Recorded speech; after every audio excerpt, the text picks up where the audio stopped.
नमस्कार दोस्तों। एक बार फिर आपको हम आईबीएस, जिसके लिए हमने पिछली 2 कड़ियों में लगातार बारीकी से उनका स्टडी किया और सुझाव दिए हैं, उसके बारे में आगे बातचीत करेंगे। जैसा कि मैंने पहले बताया कि आईबीएस के पेशेंट को उनका जो पूरी थॉट प्रोसेस है, उनका पूरा जीवन है, वो स्टमक सेंट्रिक हो जाता है। वो किसी भी ओहदे पे हों, बड़े से बड़े ओहदे पे हों, चाहे वो डॉक्टर भी हों, चाहे वो इंजीनियर भी हों, चाहे वो बड़े ऑफिसर भी हों, चाहे वो बिजनेसमैन भी हों, उनको दिन रात एक ही चीज़ सोचती है कि मेरी तकलीफ़ ख़त्म क्यों नहीं होती। तो जैसा कि मैंने पिछली कड़ी में कहा था, उनका ख़ास किस्म के फूड्स उनको दिए जाएँ, उनका लाइफस्टाइल सुधारा जाए, उनकी एंग्जाइटी को कम किया जाए। अब मैं कुछ ऐसी कॉमन दवाइयाँ हैं जो बताऊँगा, जो कि इसको ठीक करती हैं। 2 किस्म के आईबीएस थे, जैसे कि बताया था। आईबीएस डायरिया, जिसमें कि मोशंस ज़्यादा आती हैं, और दूसरा आईबीएस कॉन्स्टिपेशन, आईबीएस सी जिसको हम कहते हैं।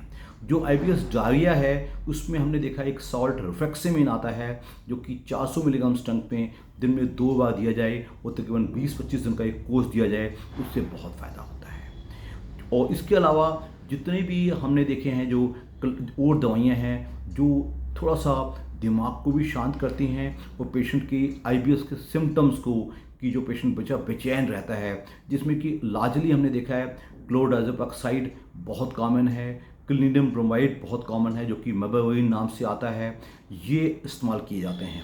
लेकिन हर पेशेंट को ये याद रखिएगा, अलग से स्टेबलाइज करना पड़ता है। एक पेशेंट की ज़रूरत एक किस्म की है, दूसरे पेशेंट की ज़रूरत दूसरे किस्म की है। इसमें कभी भी ऐसा नहीं होता कि कोई रूल हो। Every patient is a different patient. अपने ट्रीटमेंट को अच्छे से कस्टमाइज़ किया जाए। किसी पेशेंट का वेट लॉस हो गया है तो उसके कैलोरीज बढ़ाए जाएं।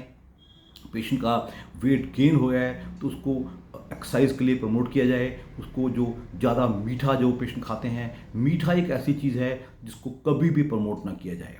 फ्राइड या ऑयली चीज़ें दोनों किस्म के कॉन्स्टिपेशन के लिए स्ट्रिक्ट नो नो हैं। तो वो अपने डाइट को हमेशा ब्लैंड रखें, सिंपल रखें, उसी में फ़ायदा होगा। और प्लस, जैसा कि मैं पहले भी कह चुका हूँ, अक्सर ये पेशेंट्स थोड़े से एंग्शियस भी होते हैं, थोड़े से डिप्रेस्ड भी होते हैं। तो इनको हमेशा कोई ना कोई हम ट्रैंक्विलाइजर्स, माइनर ट्रैंक्विलाइजर्स, या कई बार उन्हें हल्के एंटी डिप्रेसेंट्स, पैरोक्सिन वगैरह लो डोज में कोशिश की जा सकती है। तो चूँकि मैंने पहले कहा, पेशेंट अक्सर अपना मेडिकेशन खुद करते रहते हैं कि मैंने ये खा लिया, मैंने ये खा लिया, उससे मुझे मोशन आ गई, इससे बंद हो गई।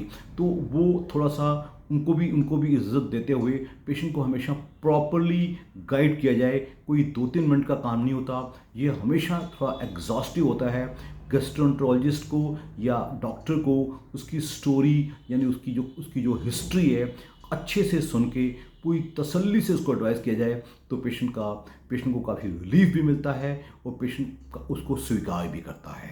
और इसके अलावा हमने देखा है कि फिटनेस प्रोग्राम, कोई ना कोई फिटनेस प्रोग्राम, चाहे आप किसी भी काम में बिजी हो जाइएगा, आप मॉर्निंग इवनिंग वॉक पे जाइएगा, आप कोई स्विमिंग कीजिएगा, आप कोई साइकिलिंग कीजिएगा, आप कोई जिम जाइएगा, ये चीज़ें हेल्प करती हैं।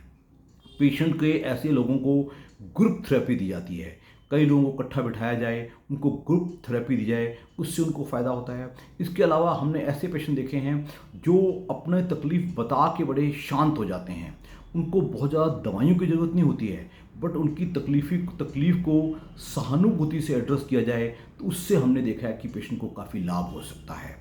और इसके अलावा फिटनेस प्रोग्राम, किसी किस्म का फिटनेस प्रोग्राम, अगर पेशेंट आधा पौना घंटा सुबह और शाम शांति से चलेगा, तो इसका पेट का ब्लोटिंग है, जो पेट का जो हैवीपना है, जो पेशेंट कहेगा डॉक्टर साहब मैं कुछ खाता हूँ मेरा पेट एकदम फूल जाता है। उनको जो एसिडिटी की दवाइयाँ हैं, उसमें कोई भी एसिडिटी की दवाइयाँ हों, जो चाहे रबिप्राज़ोल हो, चाहे पेंटोप्राज़ोल हो, चाहे इसोमप्राज़ोल हो, वो सुबह खाली पेट दो, तो पेशेंट की ऐसी फीलिंग काफ़ी ख़त्म होती है। इस अगली कड़ी में मैं बातचीत करूँगा जो आईबीएस कॉन्स्टिपेशन है, जिसमें पेशेंट को कॉन्स्टिपेशन ज़्यादा होता है, उसको कैसे, उन पेशेंट को कैसे आराम दिया जाए। Thank you very much.